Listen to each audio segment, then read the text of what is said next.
concentrating on jobs. So her message is right on, and it certainly resonates here in Essex County. And what an invigorating morning it is to have her come in right to Colasanti here. What are the next 5 days going to be like for you? Just nonstop. It's nonstop, knocking on doors. As many, the weather won't deter us. Although it's not the most pleasant out there, but we've got an incredible team that are going nonstop and making sure that our vote gets out, and that's the game right now. Let's get out the vote, and we're all focused on it. She kept saying you're a fighter. Is that what it's going to take to win this? Yeah, well, you know what?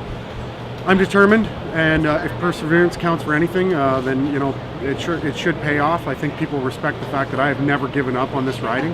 I continue to bring those issues forward, and people are appreciative of that. So every door I knock on, people know who I am. They know I've never given up, and I think it should pay dividends on October the 6th. What are people telling you when you're at the doors? They're saying jobs. They're saying, where are those jobs? How do we get them back?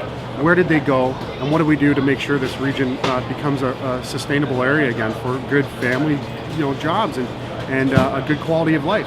And I think the message in terms of affordability, the HST off of home heating, hydro, and gasoline, those are things that we've been fighting for since the HST was implemented, not only at the provincial level, but of course at the federal level. We're on record as never advocating for the harmonization of this tax at all. So really, we're the only party that's ever understood the impact that it ever had on families. And I think that people are seeing that and seeing that it's a genuine message that we need to give people a break in this area, and certainly the Democrats are the ones that are going to do that.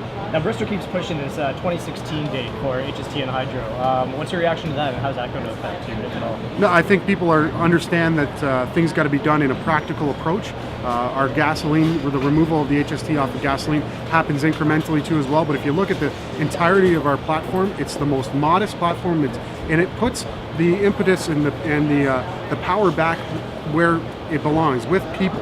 And it helps those middle class and lower income earners first. It helps small businesses first. It doesn't help the large businesses that we know have been taking jobs out of this province year after year and receiving massive tax cuts. So I think people are resonating. They understand that things have to be done step by step, but if they're done with the focus of helping people, they understand that that's the right focus. For the most part, it's been a fair, clean campaign between yourself and your challengers, competitors. Would you describe it like that, or how would you describe it? Sure, fair and clean, although we certainly haven't seen or heard enough of the Conservative candidate.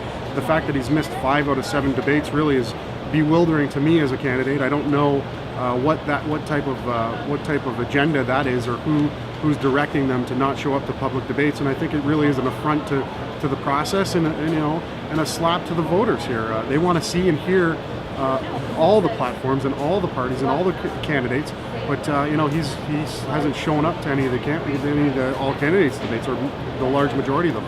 I don't think that bodes too well for your member of parliament. You want to be accountable, you have to be accountable, and you have to respond to the questions of your voters.